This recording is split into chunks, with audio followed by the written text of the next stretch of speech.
بسم اللہ الرحمن الرحیم۔ اللہم صلی علی سیدنا و مولانا محمد وعلی آل سیدنا و مولانا محمد مبارک وسلم۔ آج کا موضوع بڑا خاص ہے اور وہ ہے نکاح متع کے بارے میں۔ اگر ابھی تک آپ نے ہمارا چینل سبسکرائب نہیں کیا تو آپ سے گزارش ہے کہ سبسکرائب کیجئے تاکہ آپ کو نئے سے نئے آنے والے موضوع کے بارے میں بر وقت آگاہی حاصل ہو سکے۔ نکاح متع یہ نکاح انقطاعی یا نکاح منقطع کے نام سے مشہور شادی یا ازدواج ہے اس لیے کہہ رہا ہوں کہ کچھ مکتبہ ہائے فکر میں آج بھی ہے، جس میں خاتون ایک صیغہ پڑھ کر ایک معینہ مدت اور معینہ حق مہر کے بدلے میں اپنے آپ کو ایک مرد کے حبالہ نکاح میں لاتی ہے، اور اس کی دلیل لیتے ہیں قرآن پاک سے، اور کہتے ہیں قرآن پاک میں اللہ رب العزت کا حکم ہے نکاح متع کا۔ وہ میں آپ کے سامنے آیت پڑھتا ہوں، پھر آپ کے سامنے جب تبصرہ کروں گا تو پھر پتہ چلے گا کہ کیا قرآن کا واقعی حکم ہے۔ اللہ رب العزت نے قرآن پاک میں ارشاد فرمایا فَمَسْتَمْتَعْتُمْ بِهِ مِنْهُنَّ فَآتُوهُنَّ أُجُورَهُنَّ فَرِيضَةً۔ اللہ رب العزت نے فرمایا تو ان میں سے جن کے ساتھ تم متع کر چکے ہو، یہاں جو ترجمے کے ساتھ ڈنڈی ماری جاتی ہے وہ یہ کہ جن کے ساتھ تم متع کرو۔ میرے خیال میں یہاں پر جو صیغہ استعمال ہوا ہے وہ ہے استمتعتم، امپیریٹیو سینٹنس نہیں ہے، حکمیہ فقرہ نہیں ہے، بلکہ یہ ماضی کا صیغہ ہے۔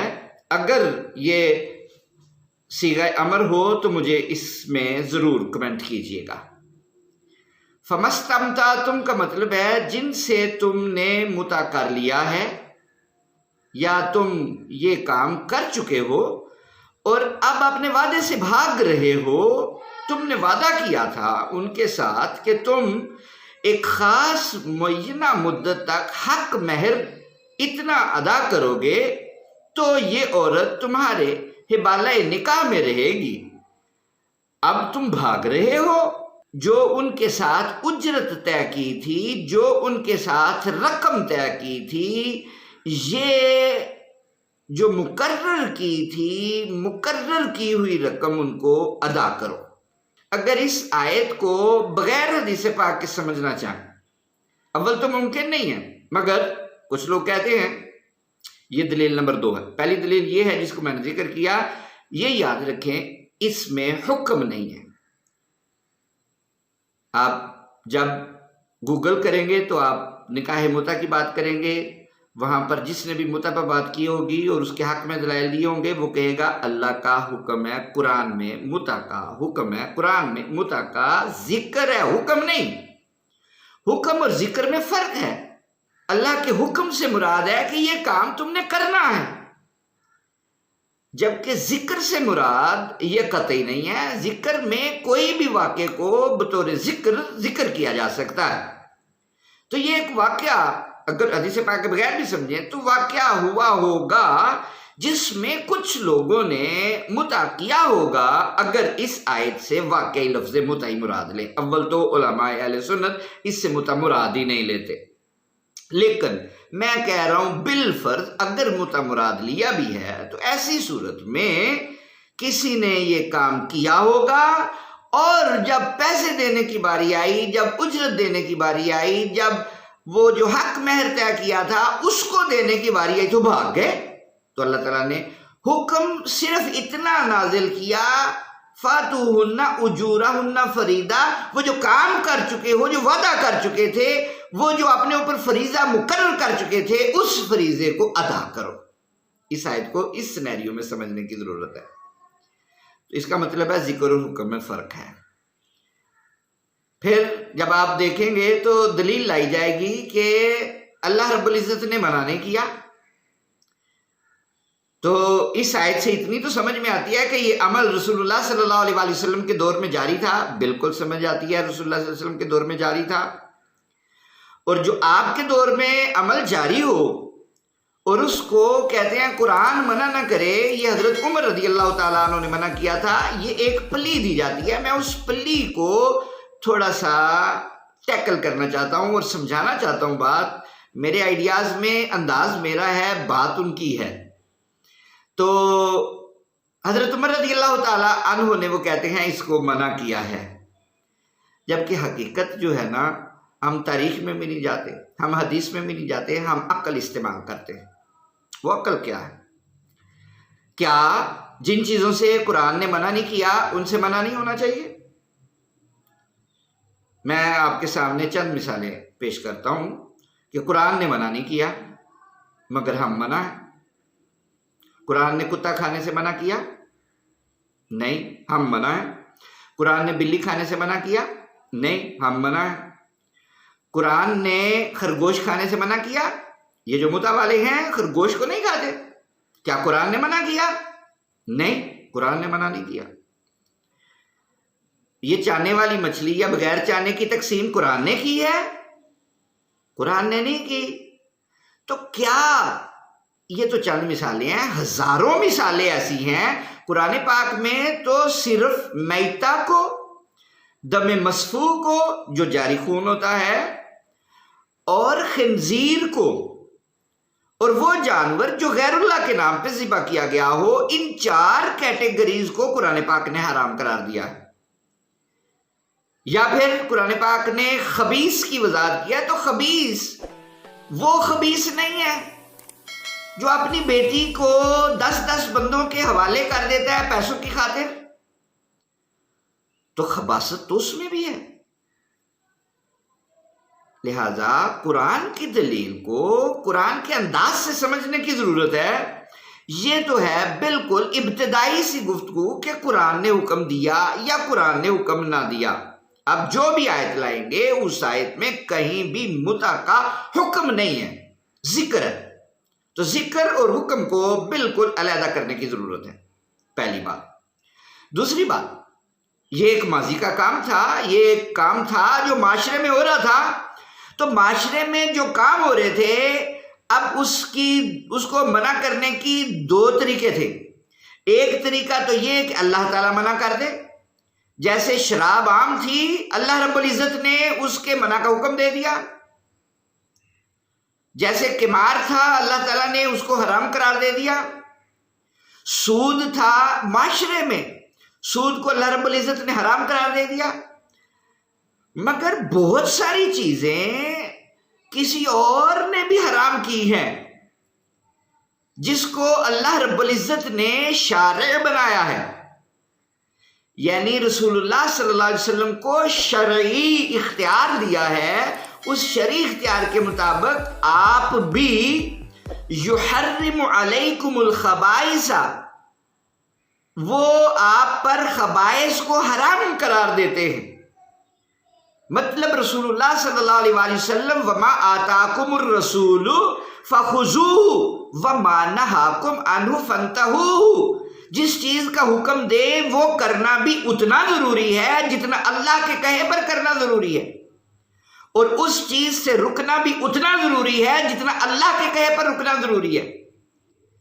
اب دیکھیں، اس کو سمجھنے کے لیے اب لازمی طور پر ہمیں رسول اللہ صلی اللہ علیہ وسلم کی حدیث پاک کی طرف آنا پڑے گا، مگر اس سے پہلے ایک قانون سمجھنا ضروری ہے۔ وہ قانون یہ ہے کہ جہاں نہیں آ جاتی ہے، نہیں آنے کے بعد اس بات میں ہوئے واقعات کو کبھی بھی دلیل کے طور پر پیش نہیں کیا جا سکتا۔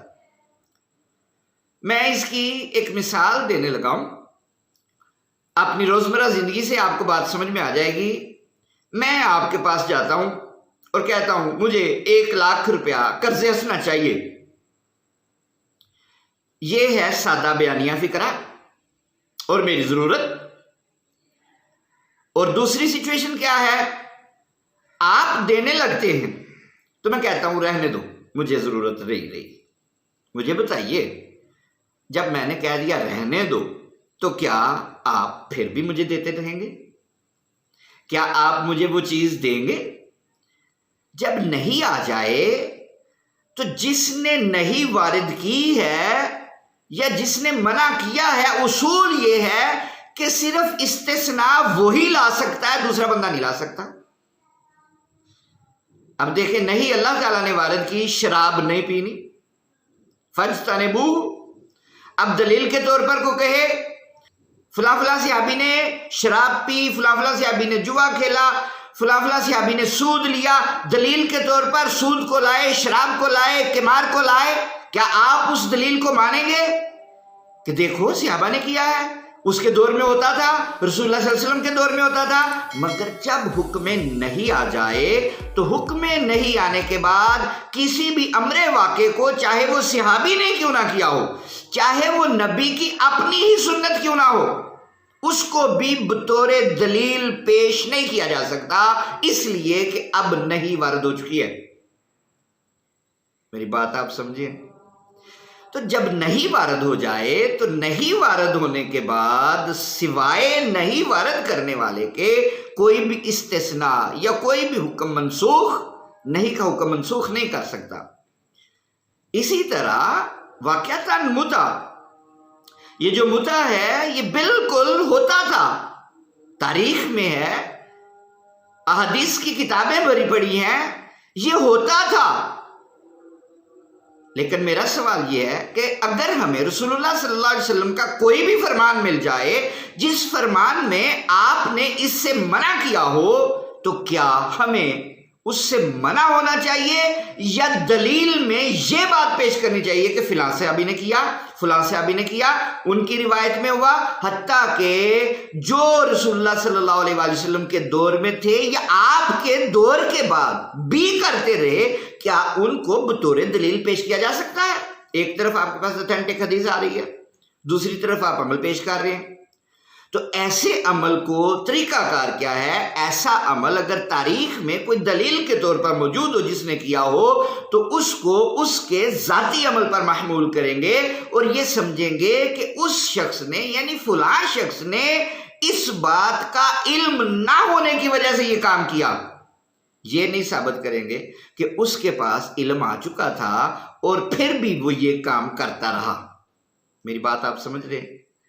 علم آنے سے، یعنی اس کے پاس علم نہیں آیا تب تو ممکن ہے کہ اس نے کیا ہو، اب اس کو آپ بطور دلیل پیش کر دیں کہ دیکھو اس نے بھی کیا، اس نے بھی کیا، تو کیا یہ عقل اور فہم کے مطابق ہے یا کھلواڑ ہے دین کے ساتھ؟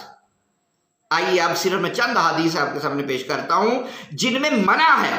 منع والی اس لیے پیش کر رہا ہوں کیونکہ ثابت والی بہت سارے لوگ پیش کریں گے، لیکن منع کی موجودگی میں ثابت والی کا ذرہ برابر فائدہ نہیں ہے۔ بس یہی ایک پوائنٹ تھا جو میں آپ کے سامنے پیش کرنا چاہتا تھا۔ اب آئیے میں آپ کو وہ دلائل پیش کرتا ہوں جن دلائل میں رسول اللہ صلی اللہ علیہ وآلہ وسلم نے نکاح متع سے منع فرمایا۔ اچھا، کہتے کیا ہے؟ جی کنواری سے نہیں ہونا چاہیے۔ یہ کنواری سے نہ ہونے کے ساتھ قید کس نے لگائی ہے؟ کیا قرآن نے قید لگائی جس میں آپ کہتے ہیں قرآن نے حکم دیا ہے متع کا؟ درنگی چھوڑ دے، یک رنگ ہو جا، سراسر موم یا پھر سنگ ہو جا۔ تو یہ دراصل کھلواڑ ہو رہا ہے دین کے ساتھ، اللہ تعالیٰ اسے ہمیں معاف فرمائے۔ میں بس جو چند حدیث آپ کے سامنے پیش کرنے لگا ہوں، اب اس کے مقابلے میں جب نہیں کیا حدیث آ جائیں تو اس بات والی حدیث کو بطور دلیل پیش ہی نہیں کیا جا سکتا۔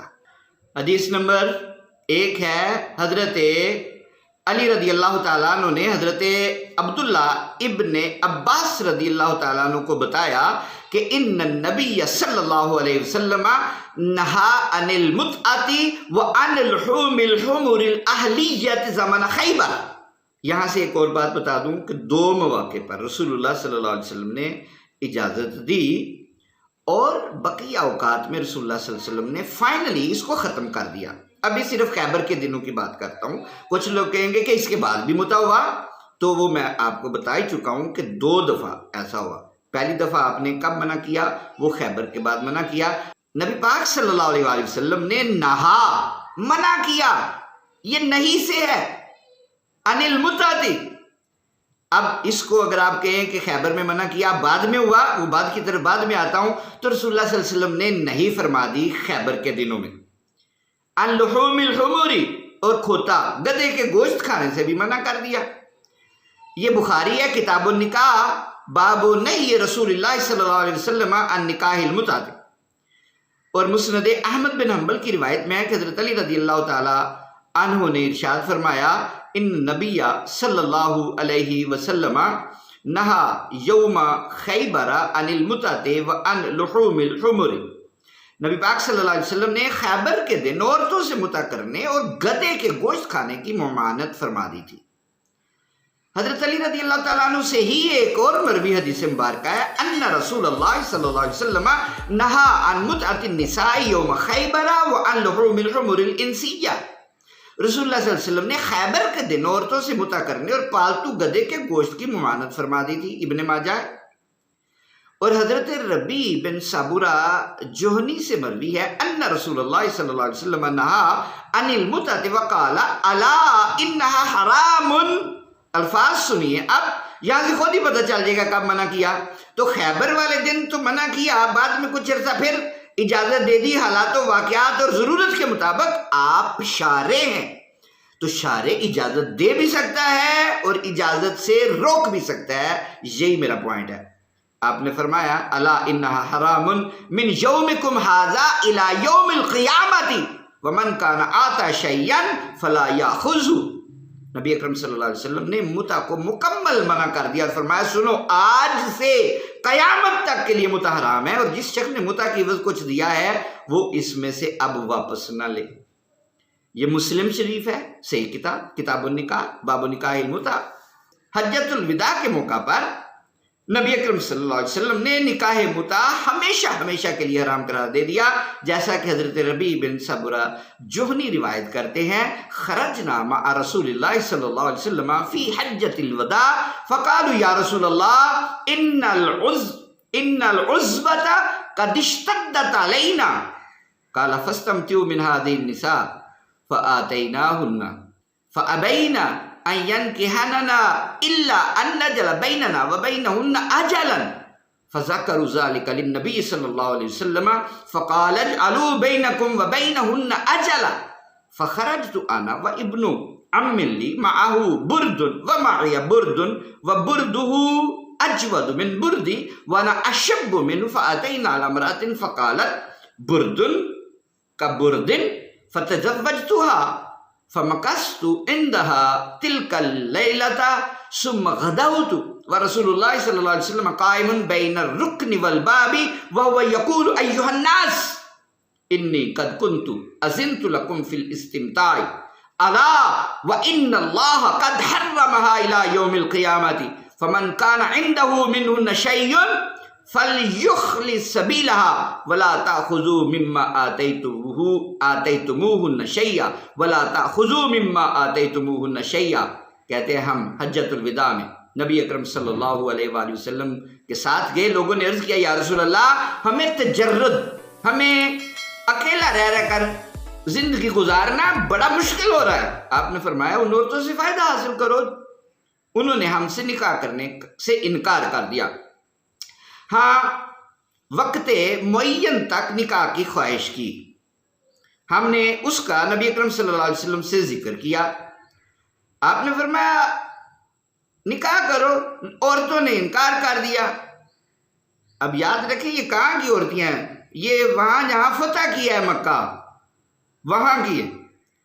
پھر وقت معین تک نکاح کی خواہش کی، ہم نے اس کا نبی کرم صلی اللہ علیہ وسلم سے ذکر کیا، آپ نے فرمایا تم ان سے دن متعین کر لو، میں اور میرا چچا زاد بھائی گئے، میرے پاس ایک چادر تھی لیکن میرے بھائی کی چادر مجھ سے اچھی تھی اور میں اس سے زیادہ جوان تھا۔ ہم ایک عورت کے پاس گئے، وہ بولی چادر چادر سب برابر ہے، مطلب چادر چادر سب برابر ہے۔ میں نے اس سے نکاح کر لیا اور اس کے پاس اس رات ٹھہرا۔ جب صبح ہوئی تو نبی اکرم صلی اللہ علیہ وسلم حجر اسود اور دروازہ کے درمیان کھڑے فرما رہے تھے، اے لوگو میں نے تمہیں متع کی اجازت دی تھی لیکن اب اللہ تعالیٰ نے اسے تا قیامت حرام فرما دیا ہے، اور جس کے پاس کوئی ایسی عورت وہ اسے چھوڑ دے اور جو اسے دیا ہے وہ اس سے واپس نہ لیا جائے۔ یہ ابن ماجہ ہے کتاب النکاح ہے، باب النہی عن المتع ہے۔ ان تصریحات سے معلوم ہوا کہ نکاح متع کے 2 مواقع پر رسول اللہ صلی اللہ علیہ وسلم نے رخصت دی، مگر پھر اپنی زندگی میں فتح مکہ کے موقع پر اسے تا قیام قیامت حرام قرار دے دیا۔ اب ایک ہمارا سوشل اسپیکٹ بھی ہے، اس کو بھی سمجھنے کی ضرورت ہے۔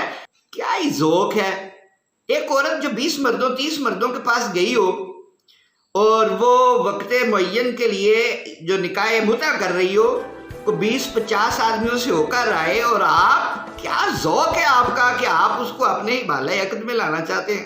میں صرف بات جو مجھے سمجھ میں آئی وہی بیان کر سکتا تھا، اختلاف کا آپ کو مکمل حق ہے۔ وما علیہ الا البلاغ، وما علیہ الا البلاغ، واللہ ورسولہ اعلم۔